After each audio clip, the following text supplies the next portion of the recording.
Good morning, good morning, good morning. Welcome to Lovebabz Lovetalk Friday. And I'm actually talking to people today. I'm not spinning any music.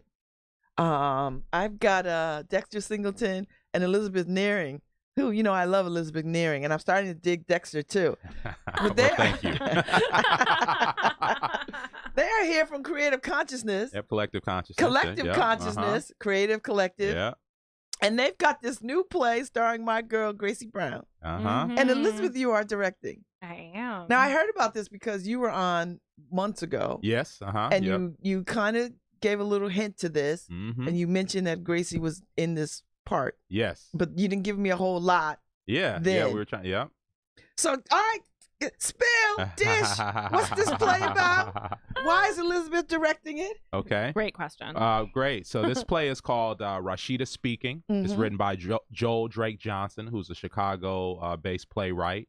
And it's a play with 4 actors in it. And I'll let Elizabeth talk a little bit more of the details and what wants to give away this morning. But it's about microaggressions in the workplace. It was something that we hadn't done before at Collective Consciousness. You know, we always handle issues around race, class, and culture, but this was the first time we explored issues in the workplace. Okay. And it also explores the term post-racial, right? Which was a term that was, you know, widely used once Obama became president. And then, you know, people said, well, that's it. Racism is over. Right? We've got a black president. Everything is solved. Meanwhile, they were denigrating the black president. Exactly. Exactly. And I think it comes at the perfect time right now because of all the conversations around race that are happening, all the conversation around race that still need to happen. And you know, how well do we know people that we work with? You know, we see them a lot of time, and we often spend more time with our people at work than we do at home. But how well do we really know the folks that we work with when it really comes down to it around, especially around issues of race? So, Elizabeth, you're directing this play. Why? Why? How did you come to it, and why are you directing it? Well, I came to it. So I've long been a super fan of Collective Consciousness Theater. Yes, I do know that. I'm at every show. And a part of the reason is exactly what Dexter just said, is that the centering of race, class, and culture in the theater. It's a really powerful place to have those conversations, to really dive in and talk about and sit in a room with issues that we live every day, but to really focus in and see what maybe it's like in somebody else's shoes, right? And the space at Collective Consciousness is so intimate that you're really sharing space with these stories. And it's a really exciting place to make theater in New Haven. So Dexter and Jenny approached me with this show and said, would you be interested in working on it? And how could I say no to Collective Consciousness Theater? Wow. So now, I mean, you're a white woman. I am. And this play is about microaggressions. Did anything come up for you that was unknown or surprising or and then the other part of that is, do the actors trust you in directing them in a very sort of race conscious effort?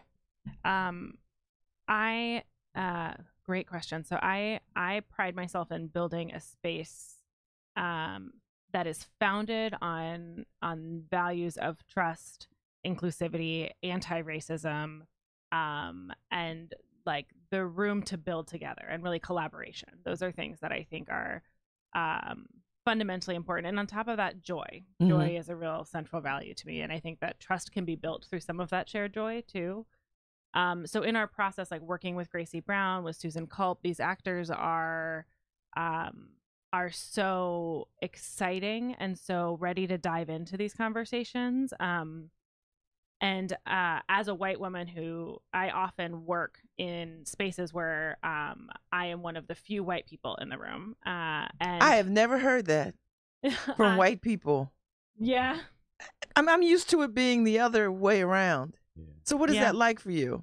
Well, it is important for me to be conscious of the impact of my skin and to be conscious of my comfort too, that my comfort is less important, and to decentralize myself sometimes, right? That's a part of it.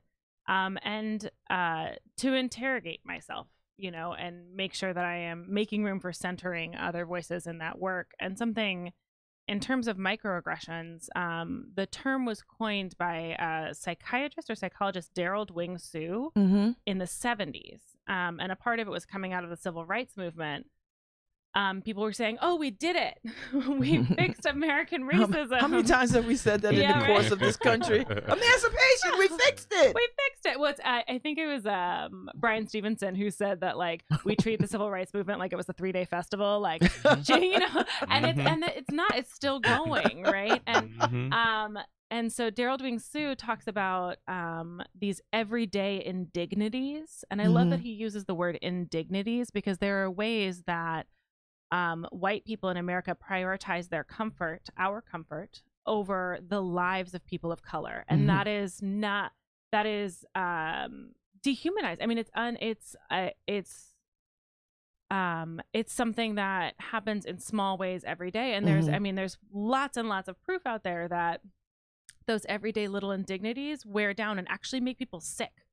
And the reality and, like, naming those things and saying this is real, this has an impact, is really important. And like, as a white person who goes to work, like, I, you know, and involves, and I have to think about the ways in which I take up space, right? And know the history that comes with the color of my skin, because so often whiteness is treated as neutral, which is false. That's a falsity of American culture, or like a lot of American culture, that it is not neutral. And for a lot of people, it's a sign of being less safe. All right, so Dexter, you picked this play out of a gazillion plays you could have picked. Yeah. What was it about it that made you? Because this is a very Black woman-centered play. Yes. And it's in the workspace, which I don't even know. I can't even tell you since maybe Julia that we've seen any Black women working other than The Help, right? Like, I don't know how to wrap my brain around that. So to hear workspace, microaggressions, and then play, I'm like, what? Wait, where does this come from? So how did you choose this play? Do you like this playwright's work? Yeah, absolutely. And this is the first work of this playwright that I had been introduced to. I heard about this play because it had played in New York a couple of seasons ago, and I've always got my ears to the ground, always trying to, you know, plays that are happening in New York and other places around the country, and I'm always wondering, okay, is this good to bring to New Haven? Because a lot of the plays we do, like we've talked about before, we know that often the plays that we choose, nobody else is going to really do in the area. And so if we bring it, you know, to the people, it's going to And they're not going to do it because it's too controversial. Yeah, it's sometimes it's well too known, sometimes it's too not controversial. Almost all of the plays we do, there are some that aren't that well known, but a lot of the plays we do have had success off Broadway, in regional theater. Some of the plays are very widely produced, but for whatever reason, not a lot of theaters in the state do that work. You know, we were the first theater company regionally to do the work of Dominique Morisseau. And then as soon as we did, you know, she had only had a couple of productions of her plays. New York had done one, Chicago had done one, and then all of a sudden, and now this season, there's been in Connecticut, it's been a Dominique season. You know, Paradise Blue has was done at Long which Wharf. I really Detroit loved. 67 is at Hartford Stage. Oh, that's right. Y'all did first. Right. And then other plays are popping up here and there. You know, Westport Country Playhouse just announced they're going to do a Skeleton Crew in June. So now it's like her work, but we often have been the first. This is a play that we know we're the first doing, but we feel like it's a play that once people see it, other people around the state and the region should be doing this play as well. So does that give you an extra added layer of pressure that people are watching you that closely? Like, look, what are they doing over there? And whatever they're doing over there must be good. And so therefore, let's go mirror that. Are you flattered by that, or are you pressured by that? No, I don't feel pressure. I feel like it's my responsibility.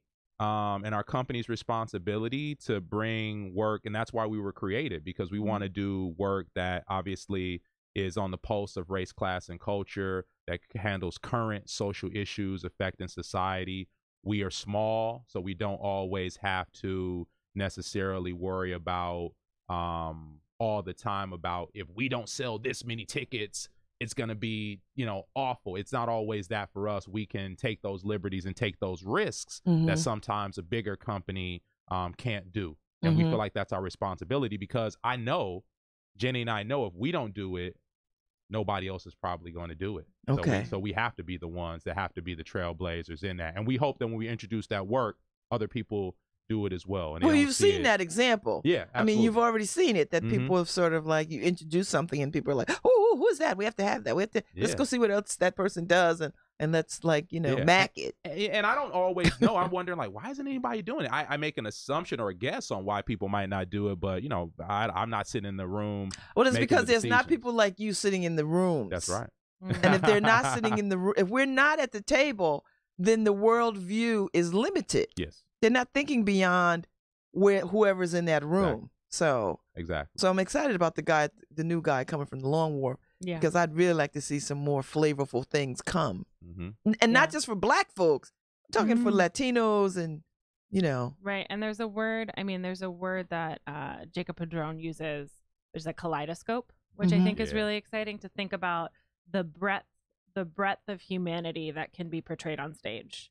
And that's something that I think is happening in spaces like collective consciousness theater, where we can explore ideas that might be too risky for a really big stage, or might be that are really like getting deep into stuff. And then you have the larger producing theaters, like Long Wharf Theater is doing really exciting work as well. But like, how do we really broaden and revolutionize and like move into this new era? I mean, the show, I was just saying, Miller, Mississippi at Long Wharf right now is also dealing with issues of race, class, and culture in the 60s in Mississippi. So you have these two plays running at the same time that in conversation are interrogating how we move through the world through a civil rights lens. And, okay, go ahead. I'm sorry. And this play is also interesting for us because you know, it's a 4-actor play, and it's has 1 Black actor and 3 white actors, which is something different for our work over the past few seasons, because usually with us, you see predominantly people of color, right? Whether it be Black people, Latino people. Well, all you need is one plays, Gracie to, right? You know. That's right. I'm just saying. But that's what we, you know, that's another thing about it is that, you know, and so often, like a lot of Black people in spaces and workspaces, we can often be the only one. And we're sort of we're the representative of all Black people all over the world. Right, exactly, right. What do you think about Black people, you know, right at the, you know, and so like, what do you think about this Black issue, you know, right? And that becomes, and so this is something great to explore, and we hope that many I hope more folks, white people see it. Yeah, exactly. I'm gonna bring all my white people, all the ones I know. I'm like, look, this is what I want y'all to see. It's really intentional, right? That the fact that this like the character Gracie is portraying, her name is Jacqueline, and she is very much an outsider. And like, this office is like aggressively white. Like it is a space that is it is a space like raisins in the coleslaw white. I think it is. Yeah, honestly. it is. Listen, I know my white people. I know. And I mean, it is that space, and to say like, oh, you're the only representative of the many like but that's, you know what? I'm 55, Elizabeth, and I can tell you, I've had so many experiences of being the only one in spaces. Seriously. Yeah. And it's shocking. It's still shocking to me when I hear the first or the only in 2019. I'm like, what? Yeah. What do you mean we're the first ones here? So this play is going to be quite timely for people. And a lot of aha moments, I suspect. Absolutely. And I'm very familiar. I think there's a familiarity that will be almost unnerving in terms of, I mean, the play is set up. It is thrilling, right? It's there's a little bit of a, ooh, what's going to happen next kind of feeling with these characters on stage. There's a tension.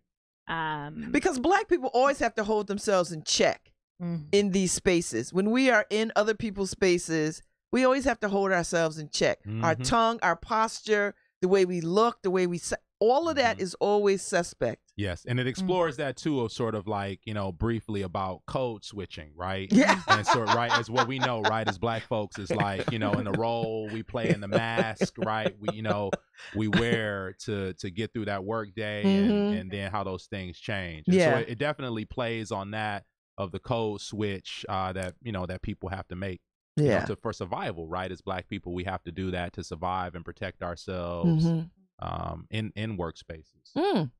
Okay, so you've directed before, because I saw the immigrant piece that you did at Long Wharf, right? And I must say that probably was one of the most exciting pieces I've seen all of last year. Besides that, and El Hurricane at Yale Rep. Yeah. Right. Which was quite flavorful. And flavorful in the sense that it was deep and big and thought-provoking. But the immigrant piece was I've never seen anything quite like it.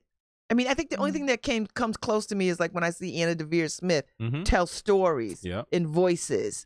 And so, but these folks are real immigrants these are their real stories. And so I was quite moved by the authenticity of that and the willingness of them to sort of put themselves out there. Like, right. So there's something also, so my background is in directing. See, I did not know that. Yeah. So I went to school to direct, and I realized in my work that the thing that's most important to me about theater is the way it impacts society. Like, what is that connectivity? And the work I've been doing at Long Wharf has been a lot about how do we build these bridges and center community in the work that we are doing, because making theater is inherently an act of community building. And so, well, I'm glad you know that, because that has not always been the case here. That's true. And in a lot of places. So I'm not trying to put New Haven on blast, but I know New Haven, so I can speak to it. And I'm starting to really see the threads of theater and community reach back and forth. So I'm happy about that. And this has only been in the last, since you've been here. Yeah. And since y'all been here, since y'all been on the scene, because we were all desperate for some Black theater, you know, and not Black theater in the sense that you can't have white people in it, but the themes are about Black experiences. And that's necessary. And so we'd not had that. So we'd wait once a year for the Long Wharf to do something or the Yale Rep to do something. And then maybe Tyler Perry would fly through here at the Schubert, which is not real theater. No. It's real theater. It's good theater. Good theater. But and that's why, that's a big reason why we have Elizabeth working with us this season. Because it's important for us, everybody that works with us, obviously they have to be a high quality theater artists, because that's necessary for our work, is to have it be really strong work, even though it's small theater. But also, just she's very conscious and very race conscious and very, it's just conscious of what's happening around her, right? And people's needs and feelings, and empathetic and compassionate toward people who are different, and one who tries to always learn, like all of us, but being aware of her position and privilege, as a white person, and what she needs to do in this community to be able to, to be able to be open and compassionate and empathetic to other people. And so we always appreciate that out of her. And we know that having her in this space, it's been great to have her at Collective Consciousness and work with the cast and, work with our crew and all of our people, so we're just excited to be able to get this thing started, next week. Yes. What's the dates? So we start performances on January 17th, and for us, the first night. And this is like MLK weekend. Yeah, Is that purposeful? Yeah. And we coming right out. No, never be, because we, we do work about this work year round. So it's like, you know what I mean? So we don't fall into the, the MLK slide or the black slide or whatever. I run a black. You can see that 365 with us. I run a black paper. I say the same thing. Exactly. Like, I'm black every day. We black over there every day. For us, it's more like this is our winter slot. And so we start performances on January 17th, which is our first night, is a preview. Thursday night is always pay what you can night. So whether you have, a pocket full of money or no money at all, you can come and check out the show, and we don't turn anybody away for inability to pay.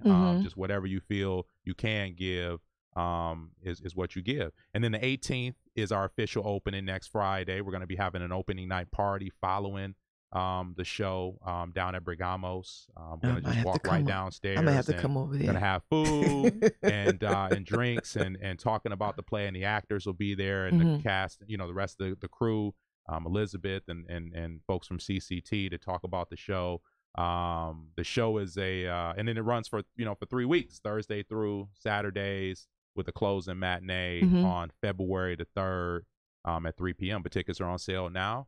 And people can, and the tickets are reasonable. Absolutely. Oh, yeah. Like the tickets are like a drink at some places. Exactly. And that's one of the things people start to talk about too, is that, I think in a couple months ago, someone had written in a publication like that, someone said they felt guilty that the tickets were so cheap because they felt like they were seeing something that they would see at a high quality. And that might have been Lucy Gelman over at the Arts Theater, Paper. They were great. saying they would see something that they would see in New York, but you're seeing it for $20, $25, or pay what you can. Now you might see it for $5 or $2.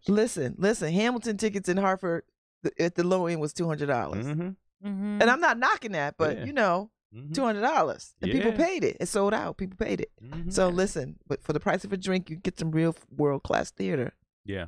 So when you picked this play, did you already have actors in mind? Did you have Gracie in mind? We sometimes think about actors that we would like. We always have wanted to work with Gracie, and we've talked about it for years. And I've known Gracie the whole time. I mean, she's a superb Shakespearean thespian. Yeah, isn't she? That's how I know her. Definitely, from her days, we're doing Elm Shakespeare, and so I've known her since back in the day. And actually, Gracie and I did a play together many years ago. We did the Scottish play together back in the day when there used to be a small local theater company called Godlight Productions that were around with Joe Tantalo. That was the late 90s when you had a lot more small theater, small, professional and community theater happening around New Haven. And so her and I did that play years ago.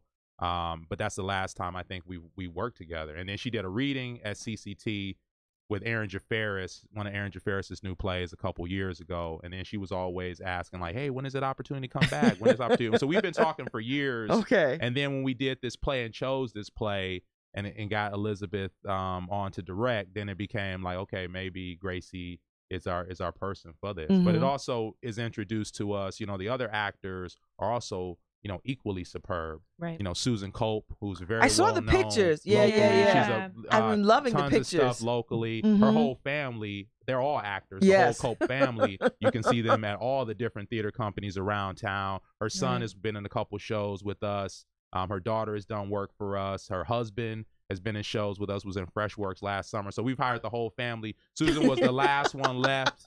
And she's fantastic. And she's right there, is really a co-lead with Gracie, and is holding a lot of the weight of the play as well.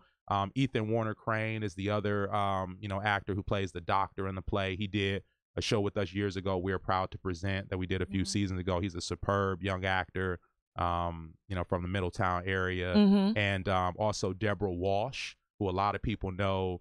She's done Hartford Stage, Heartbeat. She's a founder of Heartbeat Ensemble up in Hartford. And she's playing, Rose in the play, and so really, really superb cast. And she's an actor who's been in this area working for, decades. So really top notch, a lot of experience in that cast. And this is a play that we haven't really ever really dealt with, the play that dealt with also middle-aged Black women, and middle-aged women and middle-aged women in general. That's very attractive to me. A new piece of it as well, along with the microaggressions, the workplace stuff, but also middle-aged. Because people, listening, people will say, oh yeah, I've heard, people would say, you need to have some old actors up there or some older talent on the stage, because so many of our actors are always 40s or under 50, right? A lot of our actors are 40s, 30s, 20s, a lot of 20-somethings. And so we heard that. And so now, we've got to play that's about, middle-aged people. And because middle-aged people can't just quit their jobs. I mean, I guess you could. Yeah, I mean, you can, but you know what I mean? But it's a different set of circumstances. It's a different kind of vibe to make that kind of leap. Yeah. So it's nice to sort of see how people sort of will move through this kind of microaggression in the workplace, and how do you deal with that? Yeah.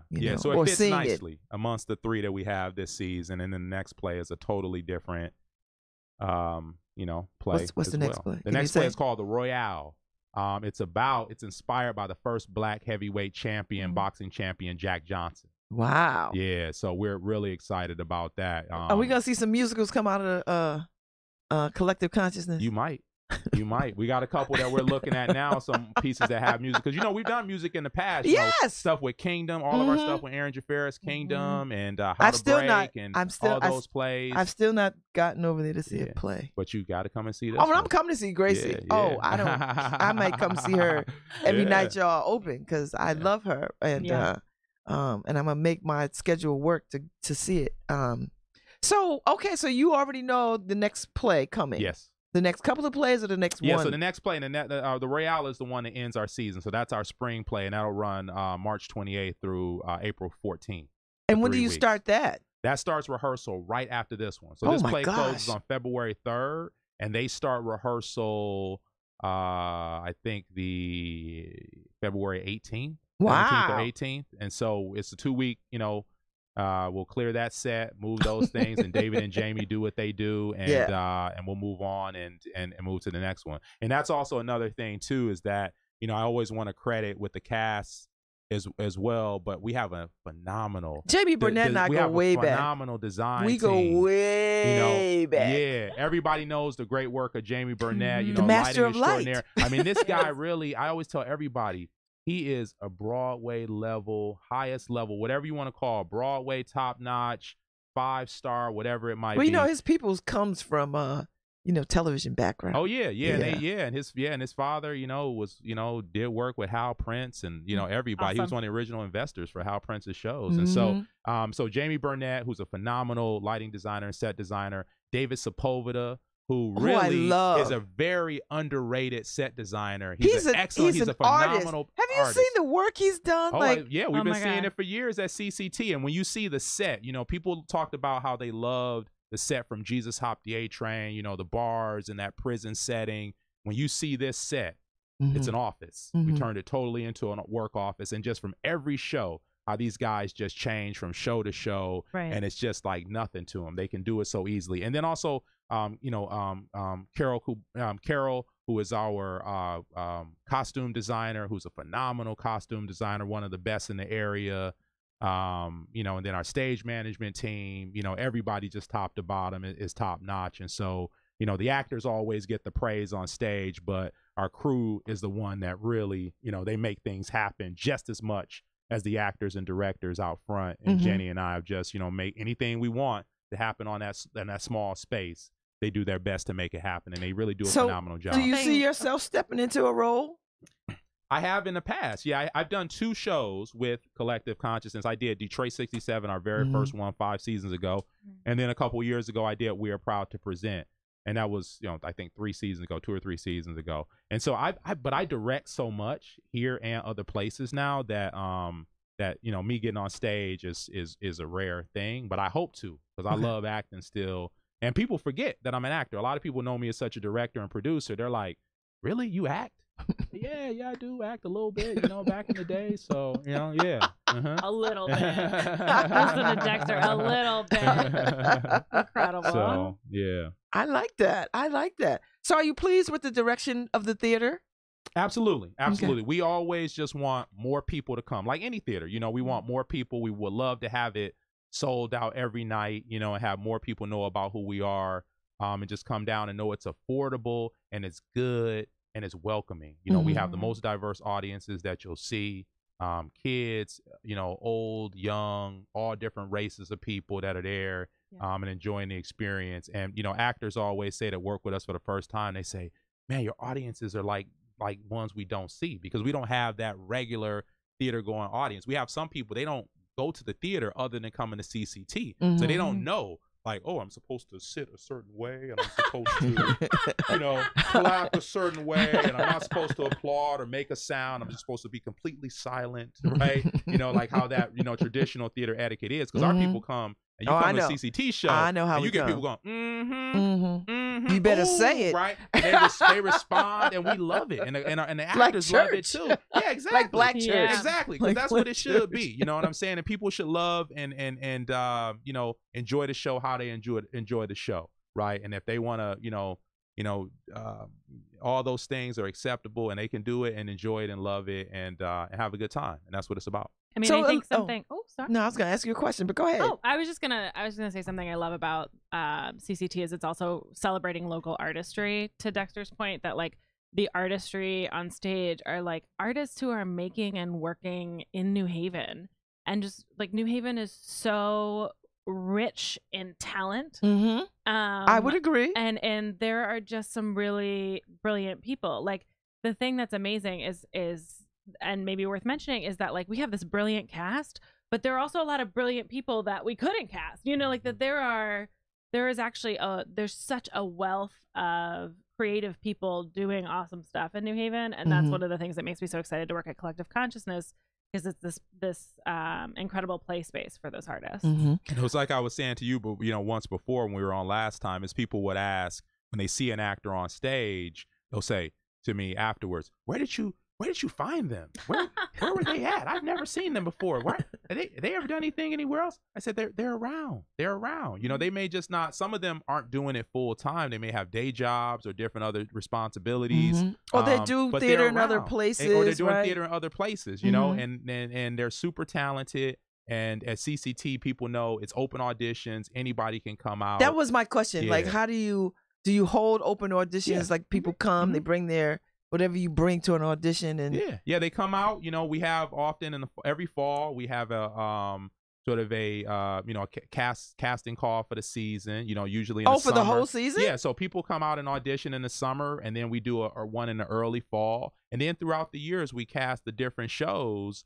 We also continue to have auditions. Like we're still looking for a few people for the next play. For the Royale, and so if people, we're looking to fill some roles with some Black males, and so if there are Black males who are interested to come out, we need Black males in their 20s and 30s. You can always contact us and come out and audition, for the show, and that's for anybody, and that's what we love, a mix of professionals, non-professionals, but always people who are super talented and are just given a shot. And we've seen people, like.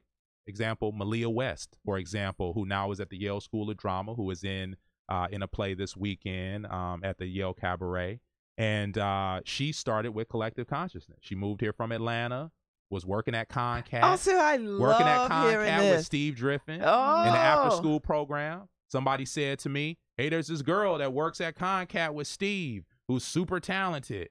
And she's young, but she's really good. You should check her out. See, this is such a New Haven story. Exactly. And then we met her, right? Steve Hook connected us, and she came over. She auditioned. She was awesome. We cast her in The Mountaintop, about Dr. King and his last days in the Lorraine Motel. And then she ended up doing another show for us, Milk Like Sugar, played the lead in that. Then Yale started saying, who is that girl? Right? And they started using, they're snapping at you already. And they started using her. They used her in a summer, musical program and one of their workshops. And now she's in the Yale School of Drama in her first year. Right? Wow. And so that was her progression. They better have given her a full ride. And she was working at Concat with Steve Driffin.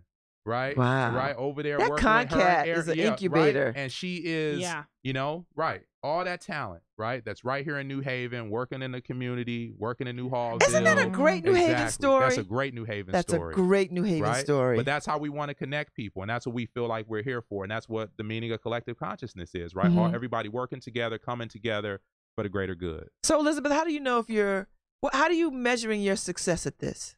Ooh, great question.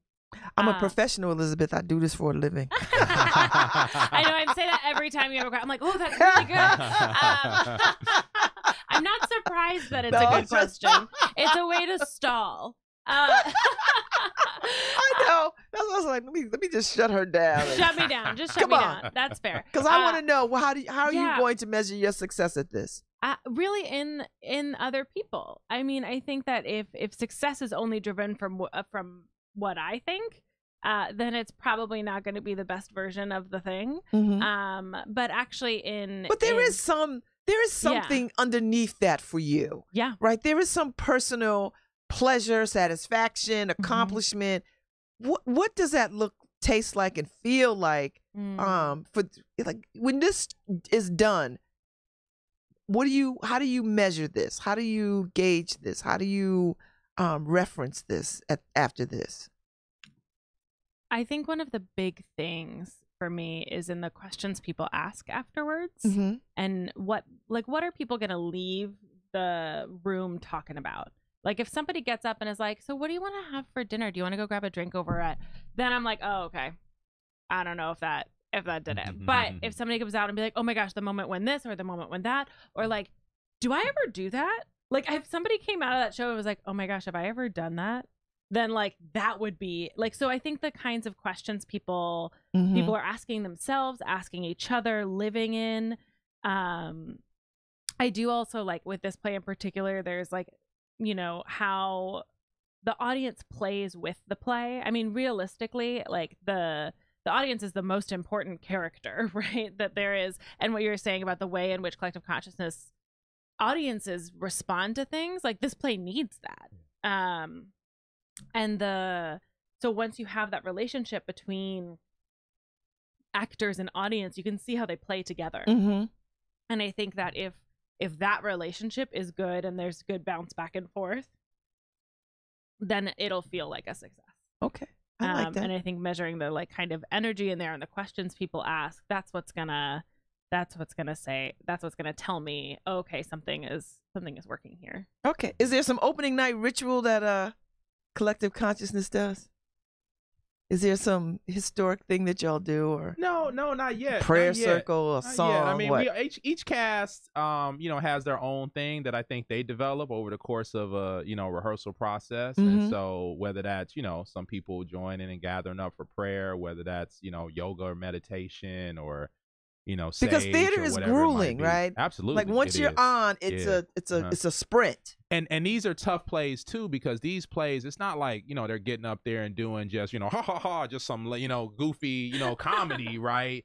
They're getting up there and they're doing plays that are really cutting to people's souls, right? Cutting into their hearts, right? And, there's been a lot of plays in rehearsal at CCT where, there has to be a lot of sensitivity in the room, and people are crying during rehearsal, and people are examining their own feelings about race, class, and culture. There are discussions that happen. These are things that audiences don't see, as those discussions that we're having at 8:00 at night at CCT, or, wiping away tears because of how an experience in the play or a monologue or a line touches someone, right? And so we have our own journey that we go through, not just performing the play and getting to a point where, we're on stage and it's a production and it's, memorized and everything. But each individual person goes through their journey of, what do I feel about race? What do I feel about this particular social issue? Whether that be, prison reform in the first show and people of color being incarcerated, microaggressions of racism in the workplace, or in our next play about, take a knee politics, or, should athletes take a stand, or should they just shut up and dribble? And so that's really what, and that's our, and so all of these things are things where we want the actors and the audience to weigh their personal views and how they see themselves in the world, and hopefully they can be inspired to change things. That's pretty powerful and quite timely. It is. And I think that in the sense of ritual, in playmaking, I mean, there is something sacred to taking a stage. There is something in that, and developing, and a long history of rituals around how you get ready for the stage. And that's something that in our practice and our rehearsals that we've been building in. Like we gather as a whole group at the beginning and at the end, and we have things that we do to say, well, some of these things you have to unpack. I mean, I don't think anybody could just go home after these plays, you're doing it, and then you internalize this stuff, and it's on top of already internalized real life things, right? So you have to process that a little bit before you walk out the door and go home and beat the crap out of somebody. Arrive in the space too, like you have to let go of the like real stuff that's happening every day, and then you show up and you're like, okay, now I have to dive into this heart work. I mean, it's work straight from the heart. And how do you arrive in the space? And then how do you let the work live in the space and not take over you, right? So like, how do you say, okay, process and step out, and in a fairly short time too. I like that. That's good. I'm excited for y'all. I'm looking forward to this. I love the work that you're doing. I love the buzz around town about it, getting good press. Have you gotten any criticism, and do you take criticism? Yeah, I mean, I think with anything you get criticism, but Jenny and I always listen to what, the community has to say. And if there's any criticisms, we always try to be sensitive to that. We're not the type of people to say, well, you don't know what you're talking about, but we listen to that. And especially if many people are saying whatever it is, then we want to take that in. We make adjustments. We're always looking to learn and grow. We're a small theater and we want to, be impactful, and we want to represent the community. So we always are trying to listen as best we can, because we know if the community doesn't love it and isn't accepting of it, then it's not going to work. And how's the business life of things? Things are getting better. Okay. Our audiences are growing. Our audience have grown 10% in the past season. Wow. Which which is always an uptick. And so every year we've seen an increase in audiences from the first year to now. Obviously, with certain shows can become more popular than others. So you had along the time, but last season was our most successful season in terms of attendance and ticket sales. Jesus Hopped the A Train, our opening show this season, did the best of any season opener we've had in our 5 years. And so, we're hoping that this play and the next one, continue that. One of the things that are smart about us, we're always fiscally responsible in the sense where we don't spend money we don't have. Okay. And we know a lot of companies do that. And we've been on here, 5 years doing shows. Collective Consciousness has been in the community for over 10 years doing work in schools and communities around New Haven. And people also know us, from that. But Jenny and I never spend money we don't have. So it's in the bank. We have it on a grant. We have it through donations. So we don't, we're not one of those groups that's saying, oh my God, we've got to sell this many tickets or we can't do another show. Right? That's never us. Okay. And although we're not at a point like we're not, we don't have, millions of dollars, obviously, we're still very, very shoestring. We could still use every donation, every helping hand, every volunteer, but we are growing and we are fiscally responsible in that growth and smart about that growth. And the size of the cast we do, how much money we spend, we still try to get as much set pieces as we can for free. If somebody want to give us a free can of paint, some nails, a hammer, some wood, we will take it. We will take all donations, right? And so we're small and shoestring, and people can see that. They can see that. But Jackie Downing gave us a great shout out over at the Community Foundation when she accepted her award at the Arts Arts Awards. Yep. And said thank you, Jackie, and said that in her speech that you go and see a play at Collective Consciousness she Theater, sure did, because I was in the room, and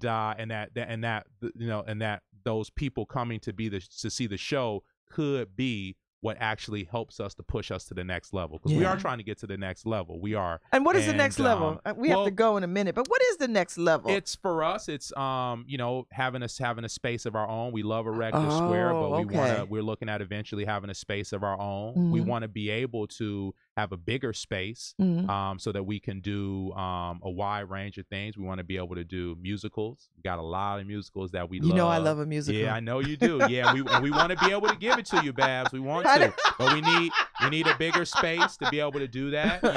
We want to have bigger cast shows. We're limited in that because of the size of space, and so and then be able to offer. We want to be able to bus kids in to be able to see matinees, which is something we haven't been able to do. Present work during the day.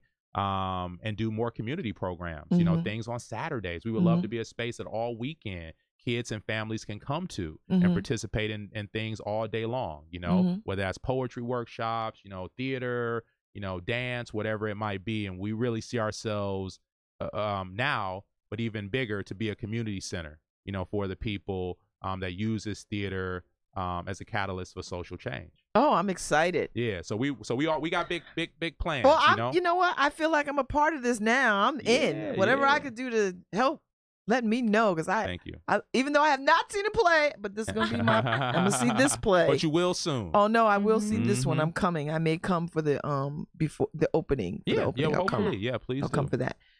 So thank you all for coming. Thank you. I'll see you again for the next play. Yes.